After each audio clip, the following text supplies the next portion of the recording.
10th டே இன்னைக்கான 100 ரூபாய்க்கு கீழ இருக்க ஸ்டாக் என்னன்னு பார்த்துடலாமா? இந்த ஸ்டாக்கோடைய பெயர் என்ன? ருஃபல்லா இன்டர்நேஷனல் லிமிடெட். இந்த நிறுவனத்தோட முழுமையான விவரத்தை பார்த்துரும். மார்க்கெட் கேபிடலைசேஷன் முதலீடு எவ்வளவு அப்படின்னு பார்த்தா 433 கோடி ரூபாய். 1.55% டிவிடெண்ட் இயர்லி கொடுத்துட்டு இருக்காங்க. ப்ரொமோட்டர் ஹோல்டிங் 55%க்கு மேல இருக்கு. Current market price 80 rupees. Price to earning ratio 16.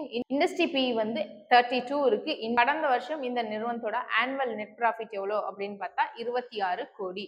So இப்போ ஓவராலா இந்த ஸ்டாக் அனலைஸ் பண்ணல சூப்பரா வேற லெவல்ல பெர்ஃபார்ம் பண்ணிட்டு இருக்கிற ஸ்டாக்.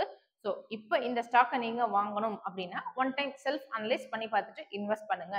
பட் உங்களுக்கு ஈக்விட்டி அப்ளிஸ்லாம் நான் தொடர்ந்து கொடுத்துட்டு இருக்கேன். ஆனா ஷேர் மார்க்கெட்ல டெய்லி ட்ரேட் பண்ணி ஏர்ன் பண்ணணும்னு ஆசைப்படுறீங்க, எனக்கு பேசிக் கூட தெரியாது, நான் ஒரு ஹவுஸ் ஒய்ஃப் இல்ல ஒரு ஒர்க்கிங் பர்சன், எந்த நபரா இருந்தாலும் சரி கவலைப்படாதீங்க. தாராளமா கமெண்ட் செக்ஷன்ல உங்களோட ஃபோன் நம்பர் ஆட் பண்ணுங்க.